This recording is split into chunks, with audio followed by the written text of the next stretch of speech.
Welcome to another episode of Snug Wrestling. We are here today to cover the Monday Night Raw review for July 6th in Chicago.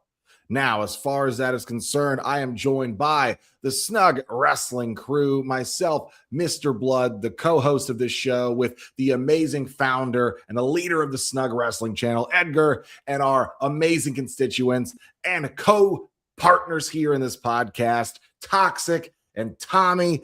Great seeing you guys. What an awesome show. But let me know just really quickly, one, how you're doing this week, this past 4th of July weekend, and two, how did you feel about this episode of Monday Night Raw before we get into the review?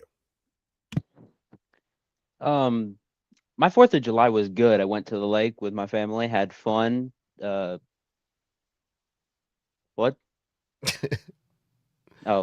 Anyways, I went to the lake, had fun with my family, but tonight on Raw, it was a show that didn't feel boring. It didn't feel like there was any bad spots, any no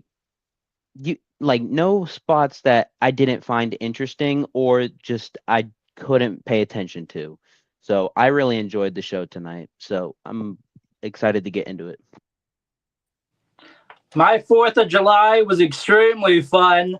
I got to go to a spot where I always do on the 4th of July, where the fireworks, when they go off right above you. So you're just like looking straight up at it. It was a phenomenal view with that. But the show overall, I had fun with it. Had some surprises happen, all of that. So let's get into it. Yeah, a lot of stuff happened on this episode of Monday Night Raw. A lot of good stuff, man. This felt like a much bigger Monday Night Raw than usual, maybe because they were in Chicago. So I guess every time they're in Chicago, WWE brings the heat. It was a really good episode of Monday Night Raw, I thought. But yeah, I'm doing good. I'm still recovering from this weekend. We partied way too hard. But yeah, I'm glad to be back to normal, back to watching wrestling. And yeah, let's get into it. Yeah, you hit the nail on the head there, Edgar. Off the bat, we had 3 championship matches tonight. The beginning, the middle, and the end of the show. And I got to say, I couldn't disagree with you more, or agree with you more, that this show literally felt like one of the bigger Monday Night Raws of the year. It was 2 major title changes we'll get into, but Jesus Christ, I feel like almost everything on the show was faster paced, tight paced. There were a couple of blemishes here and there, some Judgment Day stuff we didn't need, some comedy shit we didn't need. But other than that, I genuinely felt like the show just went off without a hitch. And speaking of the show going off without a hitch, it started with a bang. We had Sami coming in the back and getting, kind of faced off by Cody Rhodes, right? Now, they start yelling at each other. Sami tries to tell Cody off. Cody gets angry and warns Sami, hey, I'm coming for that undisputed championship. When I get through this main event with you tonight, I will be champion once again.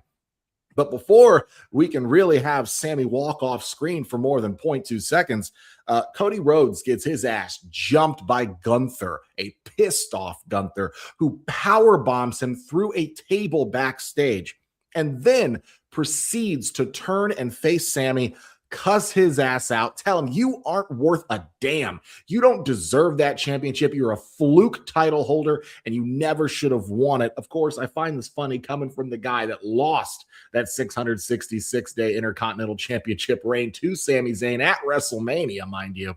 But the most brutal part of this entire opening segment that just caught me off guard was Gunther just shoving past Sami to boot the car. And I was like, why the fuck he kicked that car? Well, it's because Cody Rhodes' head, he was trying to climb his ass up to his feet on the side of the car. And Gunther kicks this car door into the side of Cody's head so hard, he causes a bleed coming out of Cody's left ear. He hit him so hard, Cody's ear was bleeding down the side of his face. And then it was insane. Now, this, of course, we find out leads to the fact that Cody is now no longer medically cleared for this main event. So we're getting a mystery opponent for Sami somewhere at the end of this show, but we'll get to that later. But what did you guys think of the start of this show? Because I personally thought, with all the naysayers in the IWC being so angry, oh, Cody gets another title shot, yada, yada, Cody Hogan, Cody wins, lol. Everybody was like, fuck, we don't need to see this. And WWE seems to have listened, and they threw a fucking curveball at us here, taking Cody out of the equation at the start of the show. So what did you guys think of this? Because I thought this was genius. Simple, but genius. Yeah, I thought it was a smart move, smart change of direction. I mean, they could have just went with Cody, taking it off of Sami again, but I just don't think we needed to see that, and many people don't. But it was a completely unexpected start to Raw because I wasn't expecting to get something backstage for Raw, especially to open up the show, as I said. But I wondered to myself what that would do for the main event, and I wasn't expecting it to be Gunther to attack Cody. I thought it was going to be literally anyone else except Gunther because him and Nick Aldis are on, what is it, for eternity? I don't know what kind of leave it is, but they're on leave. But I thought it was a great way to start off the show, and it kept me questioning what was going to happen in the main event tonight. Yeah, this was absolutely brilliant. Having Gunther come over here and just go, hey, Cody, yeah, I'm going to fuck you over for this main event. You ain't getting it. So the fact that it was Gunther who did all of that was fantastic with that. But it did cause the question, if not Cody, then who gets that title opportunity? Because there were multiple names going around. There was, say, Punk, there was Gunther himself, there was Jay that I've seen that people bring up. It was all over the place. So overall, that was just a matter of who was going in that spot. We will get to that later on who that actually was and who that was revealed to be. But overall, there was just no calling it. In fact, there was a spot later on in the show where you could hear Adam Pearce go, dude, I've called, this is like the 13th call. So who were all of the people that Adam Pearce was calling? And why did it take Nick Aldis finding an opponent instead of Adam Pearce on Adam's show? Yeah, man, it was an interesting way to start off Monday Night Raw. There was a lot of things that were going through my mind when I saw this because I feel like the first half of the show there was still that question like, oh, Cody might still be able to compete. He might still be able to fight in the main event, right? And if that's the case, then it's like, okay, then Sami has this in the bag. Sami's going to retain tonight, right? But it wasn't until like the second half of the show where they said, Cody, he's not going to be able to compete and it's going to be somebody else. So then it's like, oh shit, okay. And again, I'm trying to figure out who can it be. At one point I was even thinking Drew McIntyre. Holy shit, what if Drew McIntyre comes back, So that was fun. It was a fun way to start off Monday Night Raw. It was crazy. It was chaotic. So yeah, right off the bat, dude, guns blazing. They started off with tonight. What I liked about this specifically was because Cody's a non-factor and they're on Raw, there is a lot of interpretation as to this could be a few different people. Obviously, we're in the city of Chicago. You know who the hell they're going to chant for. But then you have things like, well, we know Kevin Owens was just on NXT just last week. He could pop up. Sami and him are best friends. They have history. Randy Orton could make a return. Drew could be done filming Highlander. This could be so many different people. Hell, I was like, I haven't seen Jey Uso on this entire show. I thought maybe Jay. So there was so many different options that despite what the crowd is chanting, they can easily subvert expectation just because of the audience and shock the hell out of us. So it was a really effective opener in my opinion. But moving on to the second segment of the show, which is the opening promo of Seth Rollins. Now, by the time this promo ended, it's about 8:30 my time. Okay, so from the beginning of the show to the end of this entire segment, it's been a half hour. There's no wrestling on this wrestling show. But sometimes that's okay, because this promo from Seth, I thought, was extremely effective.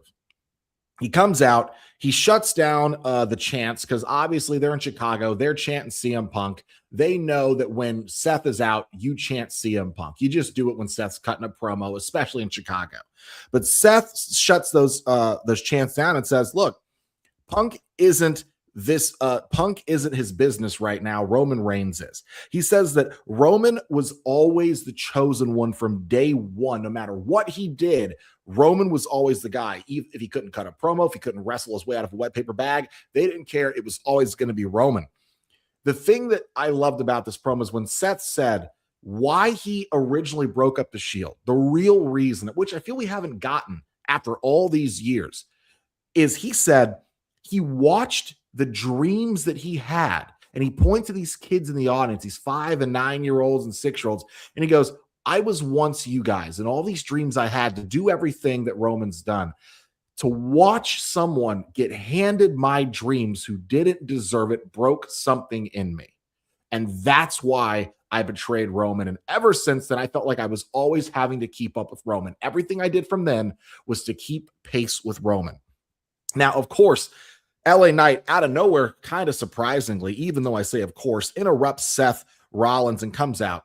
He tells him, you and Roman, you want to talk about the best generation. Well, you two are the best in this generation at one thing. And that is being all about yourselves and making everything about this generation about the two of you, and holding guys like me down who've been working for years. Now, what I like is that after he cuts this promo, Seth turns around and he goes, I got no problem with you. I respect you. But make no mistake, when I take this title back from Roman that I never lost, you will be the first guy I give an opportunity and the first guy I put in the ground. Mic drop. Very effective promo. Very glad to see we are finally done with the zany, goofy, dressing out of nowhere Seth Rollins of the last 2.5 years. This serious, in the middle freaking Rollins. I like this Rollins. It's the perfect balance. And these promos are becoming more effective when he is this version. So what did you guys think of this promo? The entire promo, I heard two sides of Seth. Two sides mixed into one, excuse me. One of the sides being the brother, the Seth before the turn, the Seth that was the glue to the Shield, the one who stood there with Dean Ambrose when Roman announced that his leukemia was back.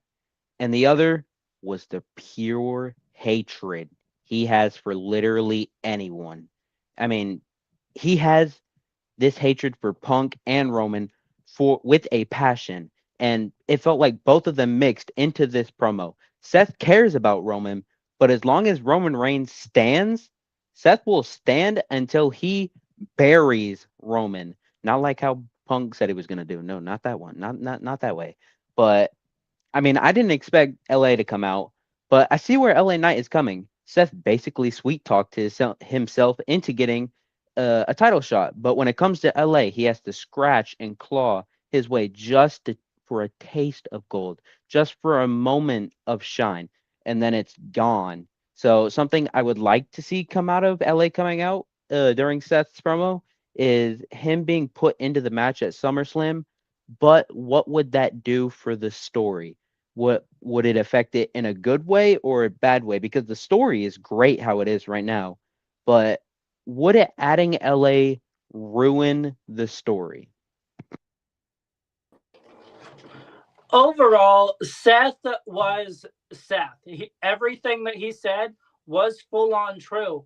But at the same time, stop me when LA Knight was telling lies, because he truly wasn't. Seth did, in fact, as Toxic just said, had to snake his way in and remind Roman just to get that title shot, hey, you have yet to beat me one-on-one. Overall, I still am undefeated one-on-one against you. So that's how he got that title shot. Meanwhile, when it comes to LA Knight, he has to crawl and fight just to even get an opportunity at Money in the Bank. That is how hard it is for LA Knight. The fact that for the past 2.5 years, he has gotten the short end of the stick time after time after time. He's not given that opportunity to show that he is world title ready because TKO and WWE won't give him a chance to.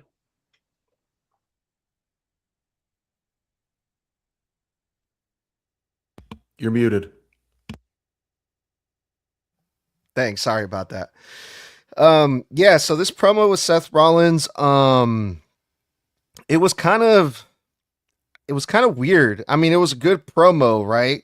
And I loved everything about it. Everything from, what Seth Rollins was saying, LA Knight, the whole thing kind of felt off script. They felt unscripted, really. I can kind of feel like the animosity between Seth and LA Knight there. It felt real, right? Because Seth Rollins' promo was going so good. It got really serious when he started mentioning the kids in the front row. That used to be me, right? And then he started talking about the time when Roman Reigns said something to Seth that Seth is never going to forget. When Roman supposedly told Seth, I worked 10 times less than Seth and I make 10 times more. And it's never about the money, right? But hasn't Seth Rollins in the past, hasn't he said, I want the things that Roman has. I want the money that he's making. I want everything that basically Roman has that I don't. But now he tried to, spin it. He tried to get some sympathy by saying, oh, it's not about the money. And it was in that moment where I think he lost the fans in that moment, because I think everyone believes that, Roman Reigns is an asshole because of all the money that he makes, and everyone wants to make Roman money, right? It's just business, right? So Seth Rollins tried to spin it like, oh, I don't care about that, but we all know he does. And after that, the promo just started going downhill for me. Because after that, I felt like Seth was trying to correct himself, trying to gather himself again, and he was like mispronouncing words, and then LA's music hit, and I think this is what it felt like to me. The people in the back were like, all right, it's time to to move on from this thing that they're doing with Seth Rollins. Seth Rollins, play LA Knight's music, right? And I can tell Seth Rollins seemed kind of like genuinely pissed off, like, fuck, I wasn't done yet, So that's what it felt like to me. And then LA Knight coming out and basically saying what a lot of fans have been saying. We're going to see this shit again. Roman and Seth, like their history, the nostalgia, like how many times are we going to see this, right? A lot of people do feel that way. So I thought it was really cool that they gave us perspective from both sides, the people that want to see it, okay, this is what you're getting. And the people that don't care about it, they're like, all right, we got something for you guys too. So yeah, LA Knight calling out his shot on Seth Rollins. If Seth Rollins defeats Roman, we might see LA Knight versus Seth. But yeah, great opening segment here. Great promo between these two guys. Yeah, I'd like to highlight that I personally don't believe that Seth lost the fans in that moment. I think the fans were overly excited, hoping that CM Punk was coming out to interrupt him, because they kept chanting it on and off throughout the promo. When they realized the longer the promo went on and he wasn't coming out, I think that's when he lost them. That being said, LA also brought up a couple of great points, specifically the fact that, like, it's true. A couple of years ago, LA was the hottest act in the company, over enough to go face Roman in the main event for the the Universal or Undisputed Championship. It's also very true, the Bloodline took that from him. And when he started getting momentum last year, looking like he was on track back to it, The Vision took it from him, and they took him out of action, putting him through the top of a car. And he was gone for a couple of months. When it comes down to it, what I also like about LA is that he's willing to point out the revisionist history of WWE. This right here is one for the clips, Edgar.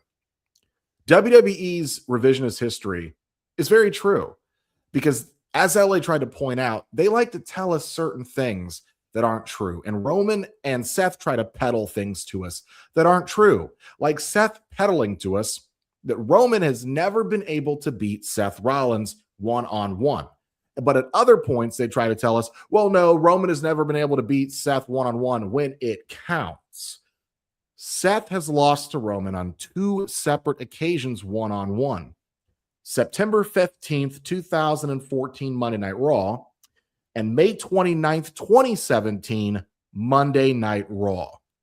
Legitimate pinfall losses to Roman Reigns. What I find funny is that in that promo last week, Seth was willing to look Roman in the eye and go, you have never been able to beat me.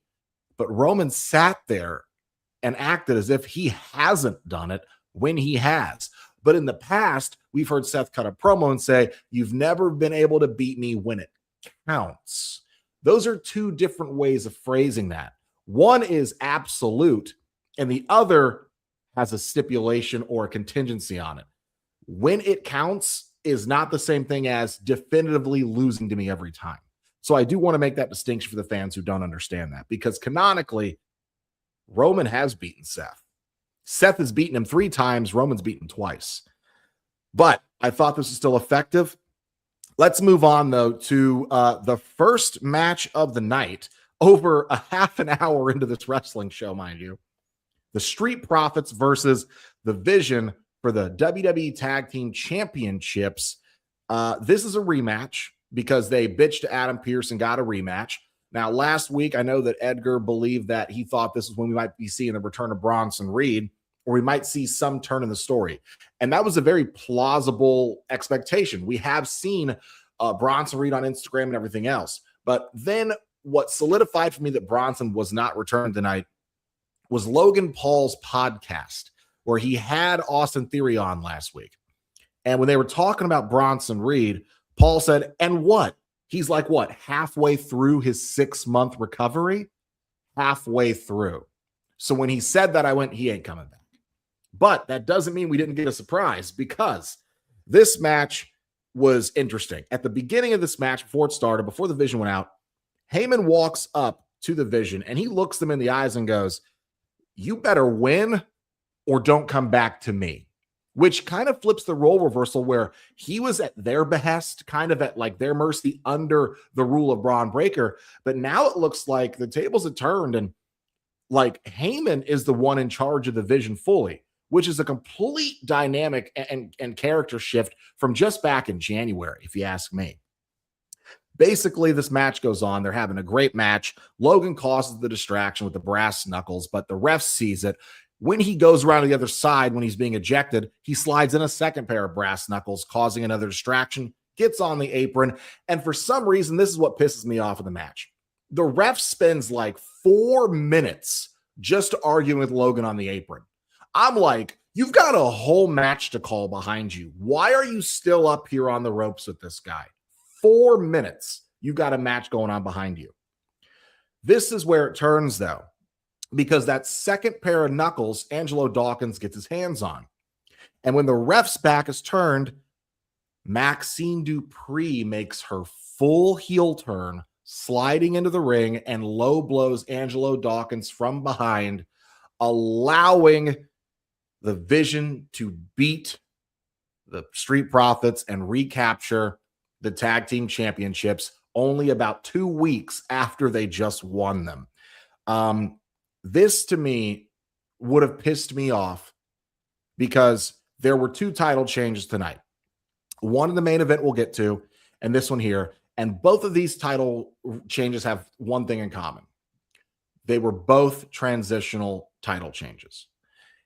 This, however, would have pissed me off more had it not been for the protection of the Street Profits in the end, with the heel turn of Maxine effectively pushing this story forward. I thought this was a great way to do this if you were going to take it off him very quickly, but also effectively move Maxine's character forward and keep the vision with Heyman in a way where now the story going forward is they have to keep proving to Heyman that they are worth his time as clients. I thought this was all very well done, but let me know what you guys think. How did you feel about this match, the heel turn, but also this new dichotomy between the Vision and Paul Heyman himself? The backstage segment before the match had me wondering what is next for the Vision, because like as a group, because Paul Heyman is disappointed in Braun for not beating Seth, and Austin for I don't even remember what. And I mean, I didn't think they were winning the titles tonight because I mean it's only been what 2 weeks, because it's the Street Profits' first defense. That's why I didn't think they were losing. So I'm lost when it comes to the Vision story, or I was lost, not am, but I know basically everyone knows this, but Montez is a different species when it comes to in-ring ability. He just looks so smooth on what he does, and that's one of the reasons I like Montez. And Angelo Dawkins is the same way, but just not a high flyer. Watching this match made me think of a dream match I would like to see before I get to my closing thoughts. I'd like to see, because of their similar but different move sets and wrestling styles, I'd like to see Montez Ford versus Leon Slater. I feel that match would be an amazing match, but I didn't expect Maxine to turn heel tonight. And her and Austin to be an on-screen couple. I mean, me and Braun Breaker had the same reaction, like, what the fuck? But what does this mean for Otis and Tozawa? Are they going to go back to Gable, or are they just sitting ducks? Yeah, I feel the same way really quickly. Sorry, Tommy. I knew that when Maxine turned, okay, great. What surprised me was we know that she'd been talking to Austin Theory for weeks, right? We'd seen her behind the scenes. We'd seen her in the backs and the backstage segments. And last week where he told her, hey, you got to make a decision or I guess you and I aren't going to work out. I did not think that meant relationship. I thought like he was mentoring her or tutoring her or trying to get her to keep in mind, Maxine just got married like a month and a half ago. It was all over Instagram, TikTok, the wedding video skits they did where she just got married. So it was kind of weird for me to try and buy into her and Austin as a couple when I just publicly saw her go viral for her wedding. And then to see her kiss a guy who is not her new husband a month and a half after getting married was a little jarring for me. I'm not going to lie. Yeah, this match entirely, I was mid on, honestly. I did have a lot of fun with it. It's pretty close up there for match of the night. Then again, there was only really 4 matches throughout the entirety of this card. So there's that. But Maxine Dupree and that whole thing, here's what I find interesting. After this match, there was a backstage segment where Paul Heyman full-blown told the Vision, at least someone can get the job done tonight, in which Theory's response was, yeah, thanks. That would be me. Thank you, wise man. I appreciate that. Paul Heyman's response, I'm not talking to you. I'm talking to her. So the fact that Heyman brought that up was great with me. But then again, right as the car left, who did we see in distress? None other than Otis and Tozawa. So I'm under the same boat where I'm like, what is this going to do? Although I still feel like this heel turn from Maxine should have happened sooner, in my opinion. I feel like it should have happened back when Gable was still on his little apology run and he was apologizing to Alpha Academy. I thought what should have happened was Maxine doing what she did and saying, Gable, no, you put us through hell. That ain't going to happen.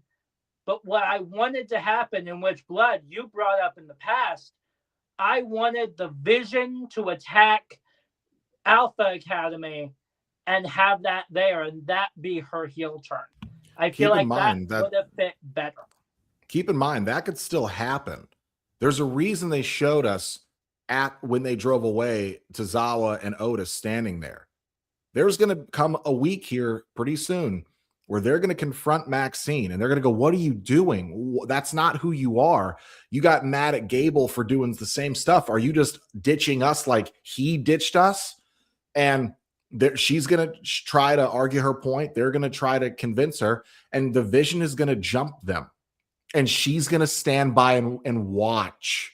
And that's what's really going to solidify the full turn of her on the fans, on Otis, Tozawa.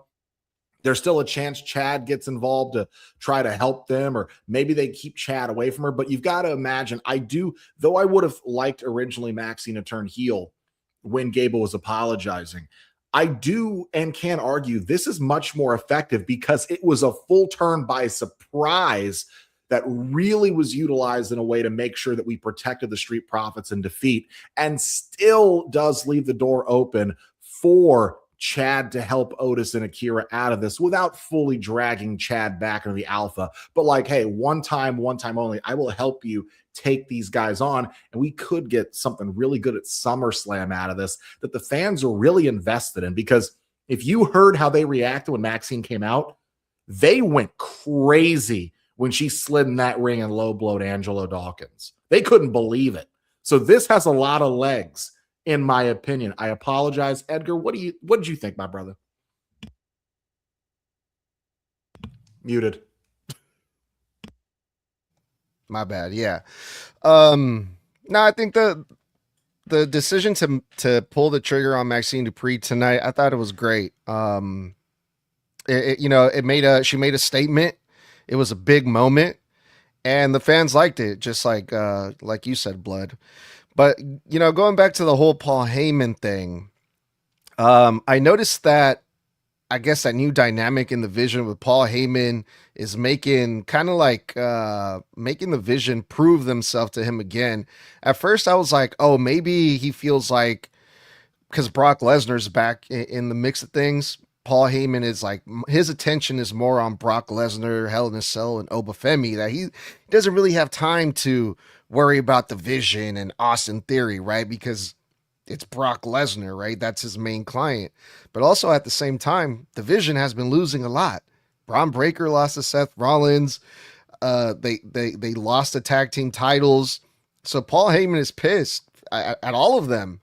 So I think it makes sense that Paul Heyman is doing what he's doing, and if it helps light a fire under the Vision's ass, I mean, it seems to be working, because they won tonight. They became World Tag Team Champions again. We didn't get Bronson Reed like I was hoping for. I saw that they put up the image during Monday Night Raw, and it was Braun Breaker and Austin Theory. But we got another unexpected surprise in Maxine Dupree, and yeah, they're apparently they're dating. They're making out, Austin Theory and Maxine Dupree. I wasn't expecting that, but I don't know if I want to see the Vision versus Otis and Akira Tozawa. I don't know about that, but I'm pretty sure we're gonna get it. I think I definitely want to see it from the emotional aspect of the storytelling. For Otis and Akira have been abandoned twice now. First by Chad, now by Maxine. And let's not forget, like, she got on her knees in the ring for these people to save them from getting whipped by Chad when he was still a heel. Like, they have a very emotional past in their telling and their story. Let's not forget, Otis got Maxine into the group by saving her originally. So, like, there's a lot of leg here. If they really book this right, the fans are really going to get behind this. I also think that with the Paul Heyman thing, I agree with you that it's like, I think the reason that Paul is acting a little too big for his britches right now is because he's like, well, I got Lesnar, so if y'all can't get your shit together, I don't need you. You need me more than I need you. But what if Brock loses at SummerSlam? Does Heyman go back, tail tucked between his legs, like, well, I'm your oracle. I'm your oracle, So it'll be interesting to see. Other than that, Let's move on to the second match of the night. Now, this was another title match. What's interesting about this show is we had 3 title matches on this show out of 4 total matches, but the show honestly felt very well paced. This was Sol Ruca versus Raquel Rodriguez for the Women's Intercontinental Championship match. Now, this was Raquel, who has not held a singles championship in this company in 5 years. And the last one she held was the NXT Women's Championship. I'd like to remind you who Raquel Rodriguez is. Former NXT Championship, formerly known as Raquel Rodriguez for her insane back muscles that she used to sport when she was a babyface. Let's not forget the first woman on the roster, Rhea Ripley, at part of the height of her heel run in the Judgment Day. The first person she was ever afraid of was Raquel Rodriguez. This is the same Raquel that has literally been a tag champ. She has been NXT Women's Champ. She has beaten Rhea Ripley. She has beaten Io Sky. She has beaten almost every woman on this roster. She took Stephanie Vaquer to her limit twice. So when I look at this match, I go, Raquel's probably got this in the bag. But Sol put up a great fight. And I thought these 2 women had a great match. This was definitely one of the better matches out of both of these women I've seen in a while on the main roster, because sometimes their matches feel very formulaic. There's been a lot of hit or miss stuff with Sol, but tonight Sol was really on the ball, only slipping once when she springboarded over the ropes into the ring, missed her footing on the bottom to do a springboard crossbody. But other than that, her and Raquel looked great out there. I thought that they both really brought out some of the best out of each other. And how the match broke down was when it looked like Raquel, honestly, who was in control at this point, for some reason, Roxanne comes down, and I'm thinking, oh, is Roxanne betraying Raquel? No, it looked like she was out there to provide moral support or support of another kind. When Liv then comes out, when Sol gets back in control, then they try the numbers game. Try the distraction. We're going to screw Sol over. I thought, oh, fuck, we're taking Sol's title right now. But then we hear Io Sky's bass drop, and out comes Io Sky, but not from the ramp, from the ring bell area, cross-bodying onto Roxanne, taking Liv Morgan out, and then distracting Raquel long enough for Sol to hit a pitch-perfect Soul Snatcher, perfectly in position. 1, 2, 3. 1, I thought this is a great way to protect Raquel in defeat because of the counter distraction by Io Sky. But 2, this also keeps Sol champion, even though she was outnumbered, and it keeps the story with Io going with, I believe this would be a story with Liv. Obviously, they have their championship match happening at SummerSlam. But I thought this all foiled well together, and I thought Raquel and Sol put on a really good match here tonight for the women's division.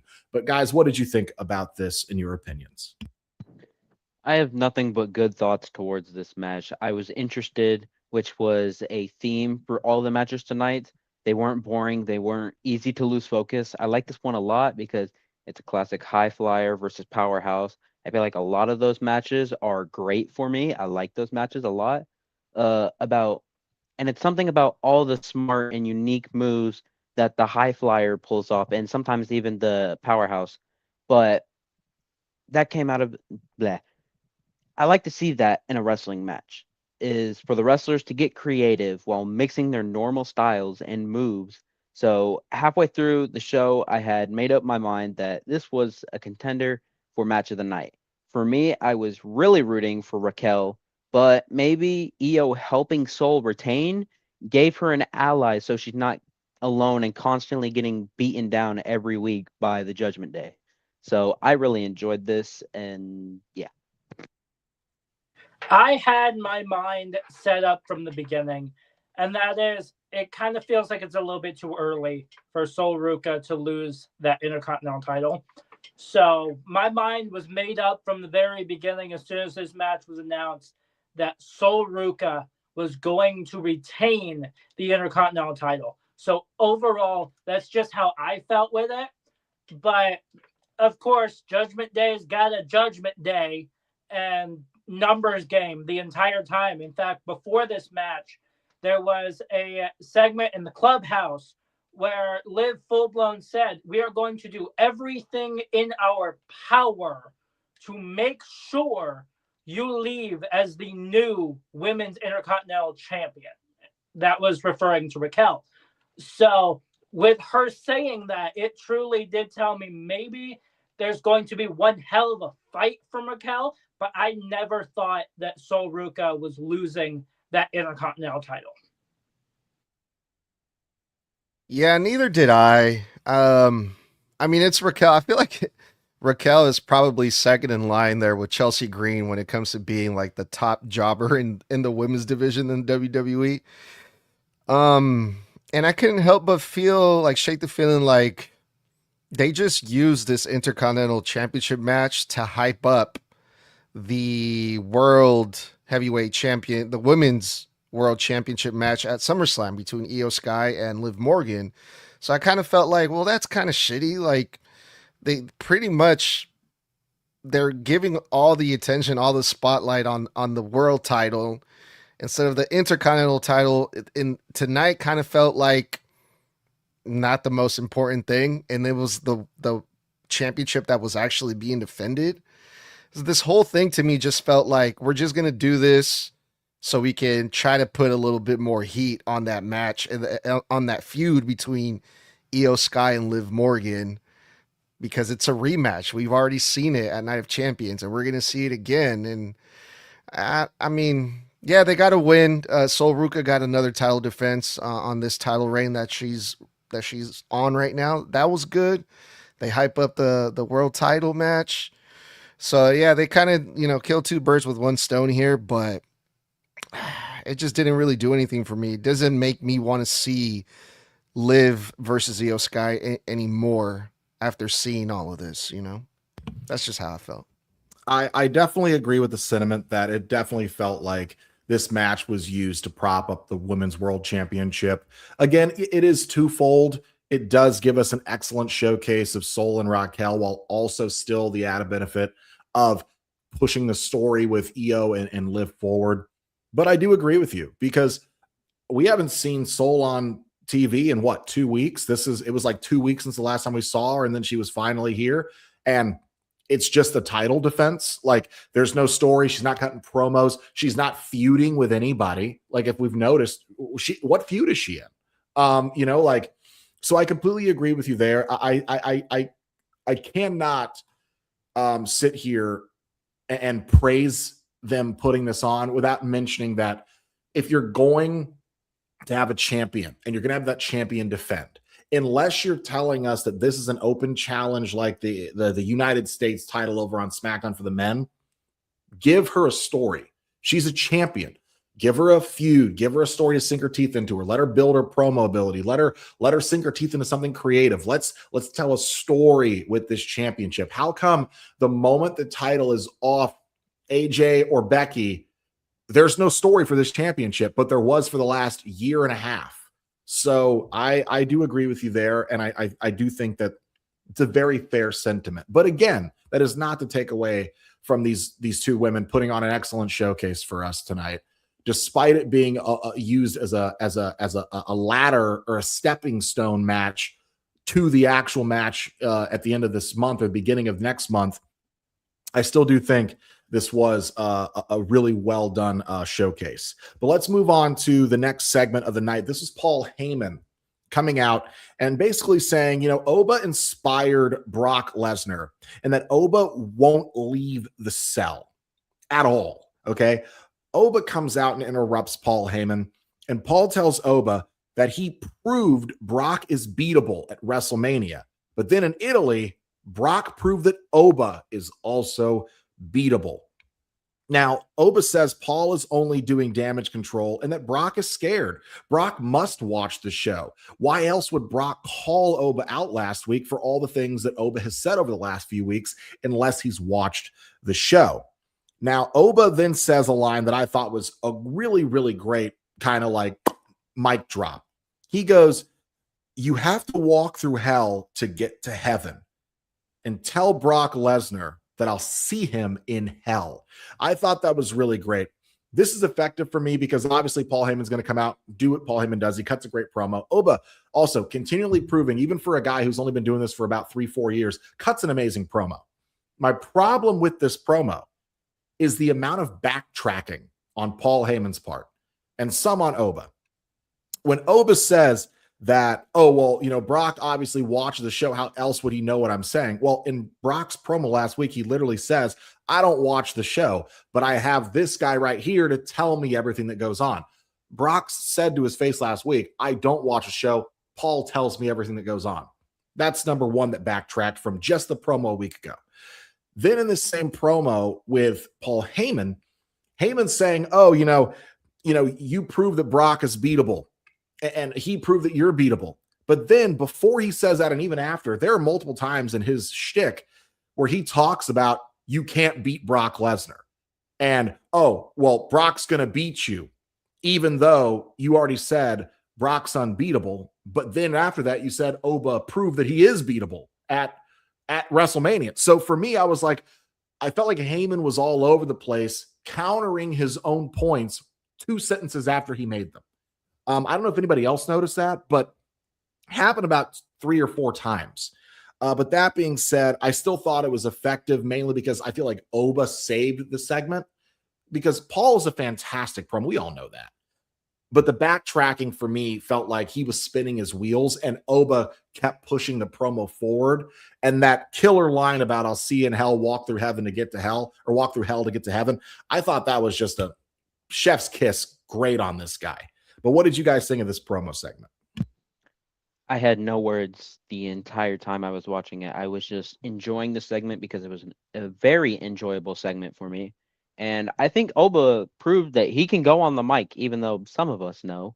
But just in case you doubted that he could, tonight was a confirmation that he could. Because, I mean, let's be real. He just went with, in my opinion, the best, like, not even wrestler, but star in the company on the mic in Paul Heyman. So, and he just went head to head to him on the mic.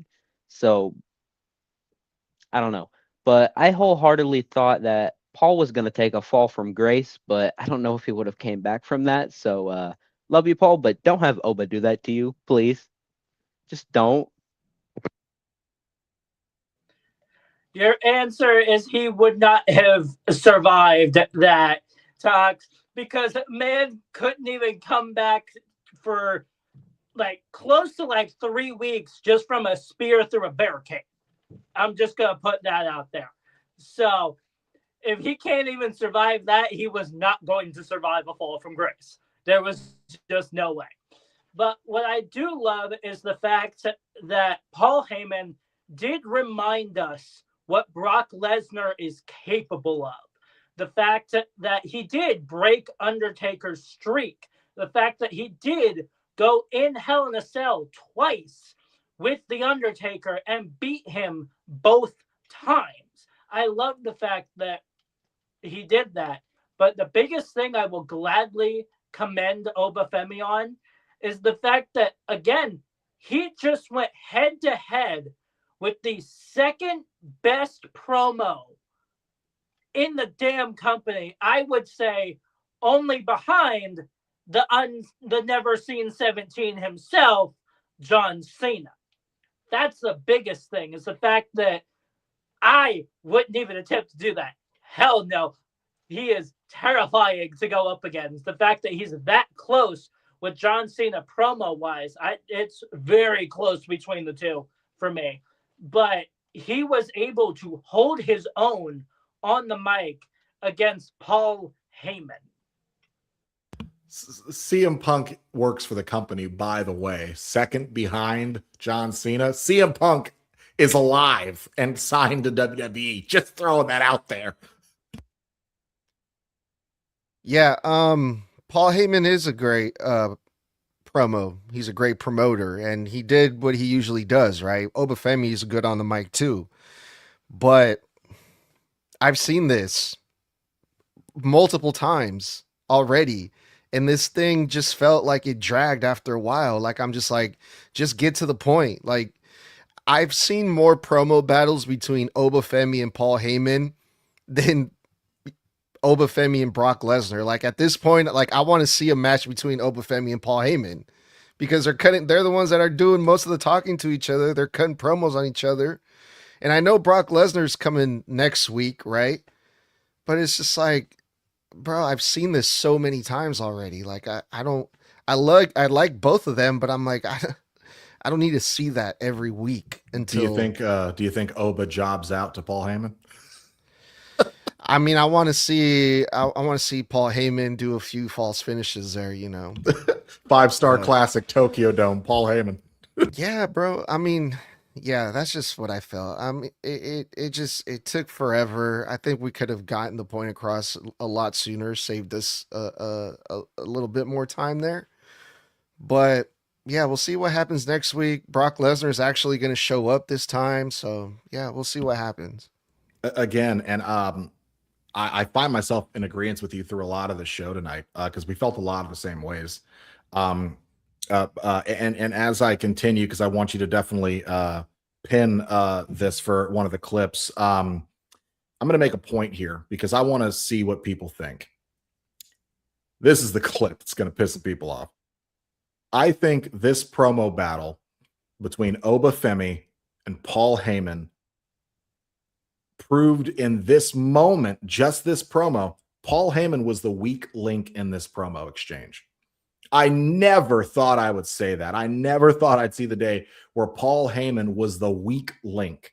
And he was the weak link in this promo against a guy who's been here for 3-4 years, who's still just getting out of being greener than turtle shit. And though Oba is amazing and he cuts a great promo, this is Paul fucking Heyman we're talking about on the mic. But in this promo, Heyman literally just recycled shit we have heard, as you said, Edgar, many times. We have heard him say the same shit about Brock Lesnar for 14 fucking years now. Okay? 14 years since Brock has been back, we have heard him say the same shit over and over again. He has said it about multiple clients. He spouted this shit about fucking Braun Breaker. He spouted this shit about CM Punk. He spouted this shit about fucking Lesnar. I couldn't even count the amount of times in 14 years. But tonight, I never thought I'd see the day where I thought Paul Heyman cut a weak promo against a new guy because Paul was just playing the hits. And then he was backtracking on himself. Brock's unbeatable, even though you beat him at Mania. And he said that a couple of times. I thought this was extremely weak on Paul's side. And that is something I never thought I'd fucking say. But moving on to the third match of the night, in my opinion, the weakest match of the night. And not because it's a bad match, because one, it's the only one that wasn't a title match. And two, it felt like a bumper match. Now, for those of you who don't know what a bumper match is, it's basically a match that goes somewhere in the middle of the card, toward the top of the card, but it's used to build space in between the preparation for the final match of the night, the main event. This was Chad Gable and Dragon Lee versus Ethan Page and Rusev. This was set up in the back earlier in the night with a backstage segment where basically Dragon Lee and Pence were having a conversation. They get interrupted by Rusev, who's shitting all over him. Chad comes in to get in their face to tell him to show some respect, back off. Ethan basically goes, well, hold on. I'll go talk to Adam Pearce. We'll get a match. And thus we get this tag match. Now, this was a decent match, very well worked. Of course, these guys are all really good at what they fucking do. I mean, look in the ring, look who's here. Despite how new even Ethan Page is to this roster, Ethan has grown on a lot of people. Rusev is Rusev. Though the fans don't seem to care about him, it's no secret. He's a very decent to very good professional wrestler, in my opinion, and he always gives 110% in his match, in his gimmick. He's always there. Dragon Lee is Dragon Lee. Dude's fucking incredible. And then there's Chad Gable, one of the best wrestlers in this fucking company. Argue with a wall. Rusev, however, gets the win by submission on Dragon Lee due to constant bullshit happening with Ethan causing this, jumping in, them kind of, not even tagging properly without doing some cheap shit.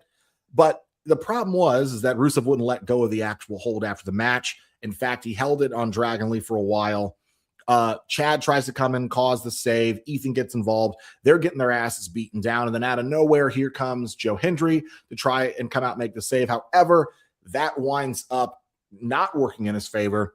And the heels stand tall with Ethan Page basically, kind of having Joe Hendry on the ground. But yeah, what did you guys think of this? This wasn't a crazy match by any stretch of the means. It pushes this story forward a little bit. But yeah, the heel stood tall. So what did you guys think? For some reason, I had a weird feeling about this match. Like something was gonna happen that would be a very big surprise. But I don't know why. But the heartbreak that's been flying around the IWC recently had me skeptical they were gonna pull an Alexa Bliss, but with Sheamus and say, "Oh, he's not coming back. He's done." But then he returns. So I thought that was gonna happen, but unfortunately, someone said Joe Hendry's name. I love Joe Hendry, but I just would have liked to see Sheamus back. Miss you, Sheamus. But anyways, like I said, no matches felt boring. I'd like to see Ethan and Rusev be an actual tag team other than just being, oh, Ethan Page and Rusev. But mainly how their entrance felt tonight, that's what made me feel that. Chad looked great like he has been since losing the match. But I have to agree with Michael Cole and Corey Graves. Ethan Page has made Rusev a very different wrestler. Like we haven't seen Rusev this much on TV until Ethan and him got paired up with each other. So I'm liking this team, if you can call it that, between them, and I want to see more of it. Yeah, unfortunately, I know exactly what this was. And this was just to hype up next week, really. That next week, there will be a gauntlet match to see who will be number one contender for Penta's Intercontinental title. And all four of these men are in it, I believe. So it was really just to hype that up. And Toxic, who said Joe Hendry's name? Paul Heyman earlier on in the show. That's why he was pissed at Theory, is because of the fact that Theory could not take out, say his name, and he appears, Joe Hendry. But still, overall, this match, as Toxic said, overall just is not boring. Like, there's not a single boring match. But I do agree with Blood when he says that between the four of them, this one was bottom of the barrel when it comes to just these four matches alone. Not just because of the fact that, oh, it was just a regular tag match and not a title match, but this show entirely, something was up to the point where they just had to shove 3 title matches on the one card. But this match, I have a lot of fun with. Yeah, so next week it's going to be Dragon Lee, Chad Gable, Joe Hendry, Javon Evans, Dominic Mysterio, Ethan Page, and Rusev. Gauntlet match. And yeah, it's just to hype that up. I was kind of hoping there, because I'm like, okay, we're going to get Chad Gable and Dragon Lee on the same tag team. The last couple matches Chad Gable has had on Monday Night Raw I'm pretty sure that they have all been like match of the night. So I was kind of hoping tonight, I'm like, oh, we're going to get another Chad Gable match. He's been having some good matches. Maybe this will be just as good, and you got Dragon Lee in there. Oh, this is going to be great. But no, it was just a tag team match. All right. They gave the win to the heels, Rusev, which kind of makes me wonder, Rusev might actually win next week. I guess it depends on the order of the gauntlet match next week. That plays a big part. But yeah, it was all right. It was cool. All right. Well, from the weakest match of the night to the strongest match of probably the last few weeks on Monday Night Raw. And that's saying something, because we have had some pretty strong matches, especially some strong main events in the last few weeks. What instantly comes to mind is the Vision versus the Street Profits main event about 2 weeks ago. That was an incredible main event. But this one was special because we were looking at Sami Zayn defending the WWE Undisputed Championship, not against Cody Rhodes, but against a mystery partner. And they pulled out all the pomp and circumstance of this because the fans in attendance knew it the whole night. And I think we all really did too. Look at where you are. You are in Chicago. But you know what Chicago needs in its main event? It needs its second city saint, the voice of the voiceless, the best in the world, CM Punk. As the camera pans to the garage door being lifted in the arena to reveal him walking from the parking lot all the way out through Gorilla onto the stage to a massive fucking ovation. I don't think that there is any star. I don't think there's any celebrity. I don't think there's any wrestler in the world in the history that has ever been more popular in a specific city than CM Punk. He comes out to a great ovation. Mind you, I think Punk looked like he was in the best shape of his career tonight. We haven't seen him in 3 months. Pardon me. We have not seen CM Punk in 3 months. Okay, last time we saw him was the Monday Night Raw after WrestleMania. I believe that was the April 20th edition, and they were dead like even this whole match. This match was great. Starts off with Sami being very smug, definitely going into that heel shit, pie-facing Punk, taking the title off. There wasn't even the whole weigh-in pomp and circumstance out of this corner, fighting out of here. Fuck it, they went to it. This match was great. I mean, technical, back and forth. Punk's in control the first or the third. Then Sami's in control. And then the whole last third, these guys are dead even. We literally went from Sami hitting Punk with the GTS. Punk kicks out.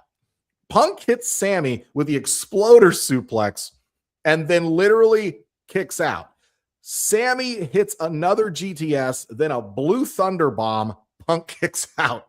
Punk then hits Sami with a haluva kick, followed by a GTS, and then gets the fucking win and is your new WWE Undisputed Champion 9 days after Sami took it off Cody at Clash in Italy with a roll-up.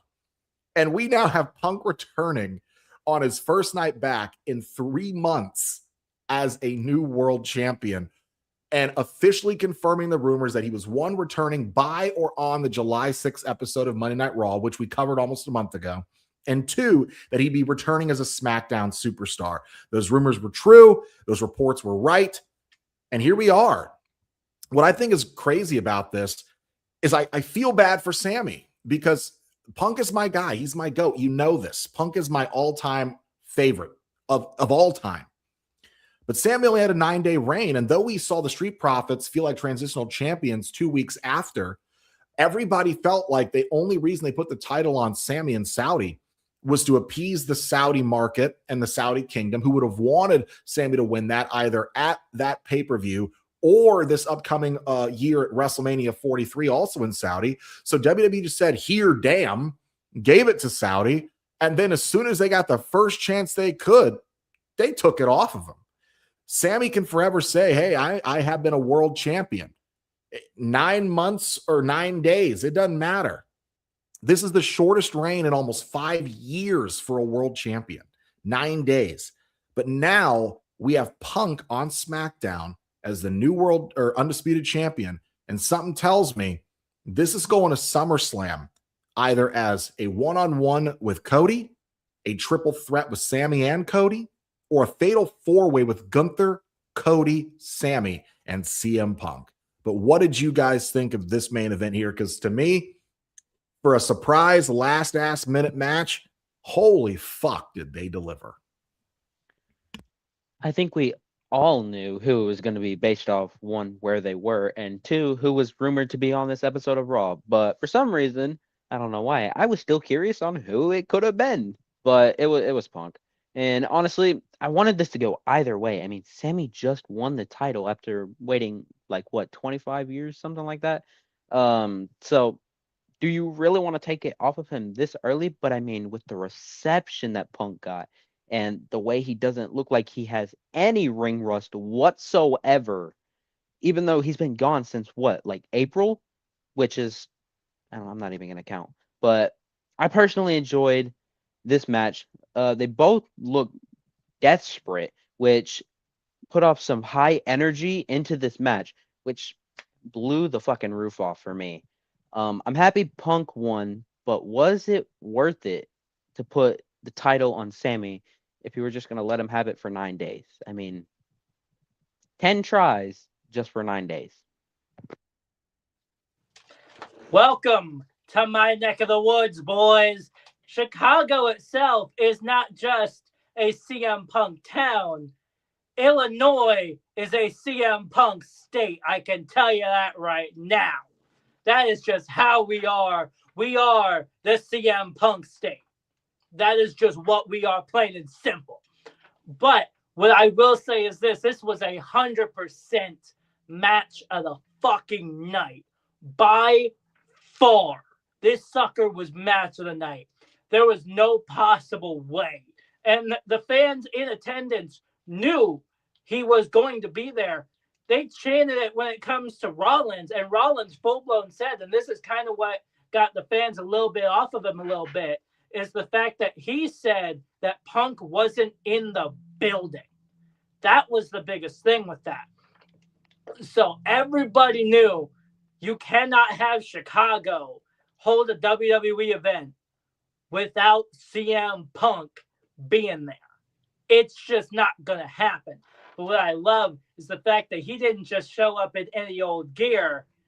He showed up in his heart gear, that pink gear. That gear looks phenomenal. I absolutely love that gear so damn much. And the fact that there was some little spots in there pointing to Hart. He did his submission for a little bit. So it worked out perfectly. And I do hate to say that the only reason why Sami Zayn became WWE champion was because of the fact that they were in Saudi Arabia. But here's the biggest thing in my head. And I said this on Soto's live stream when he went through this. I love the fact that CM Punk is WWE champion. But at the same time, we know what feud he's going into. They've been teasing it for the past 2 years. CM Punk and Cody Rhodes. And I said it last week, and I will gladly say it again. This did not need the WWE title. It just didn't. It just didn't need a title at all. Look at the names in this feud. CM Punk, the best in the world, and you've got the American Nightmare Cody Rhodes. It doesn't get any bigger than that. Just those two names will absolutely put asses in seats. But instead, you're making it include the title. I'd like to say something really quick before Edgar goes. I apologize, Edgar. When I covered this Blood Drop episode, which you can follow me on TikTok at the Blood Drop, BLUDD, and adjacent, then follow us at Snug Wrestling as well while you're over there. I went ahead and took a poll on the spoilers that we knew were coming out because they had pre-taped Friday Night SmackDown last week after Raw's episode last week. So we knew anybody who had already known the spoilers a week in advance that Sami was putting the title on the line tonight. I took a poll on one of those videos for the spoilers, and I asked, who do you want to see as the undisputed champion? I put 4 options: Sami Zayn, CM Punk, Cody Rhodes, or Brock Lesnar. 42% for CM Punk, 16% for Sami, 10% for Cody, and 32% for Brock Lesnar. That was out of 50 votes. But most of the people wanted Punk to win this championship. I just thought I'd throw that out there.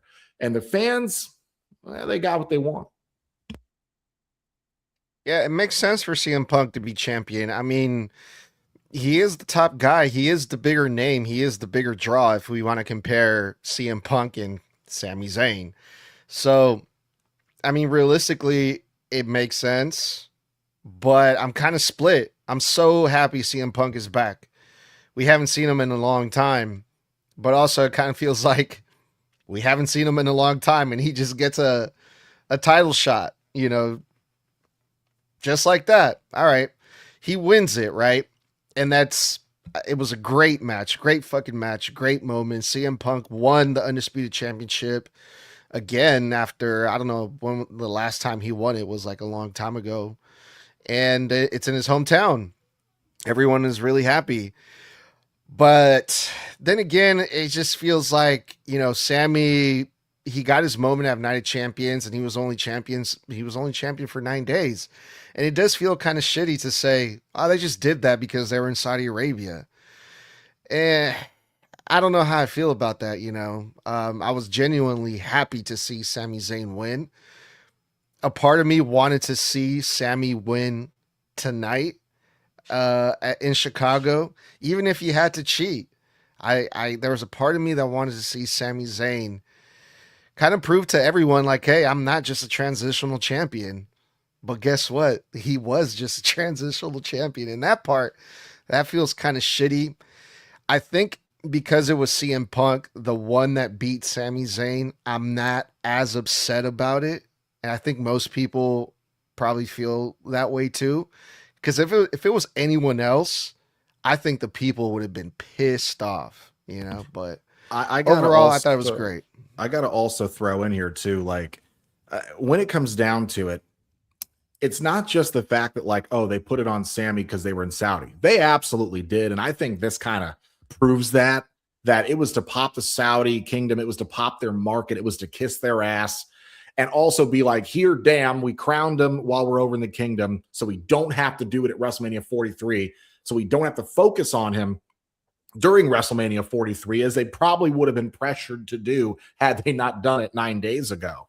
But also, this is 15 years, nearly to the day of the Summer of Punk in 2011, when Punk's popularity shot through the roof as WWE champion.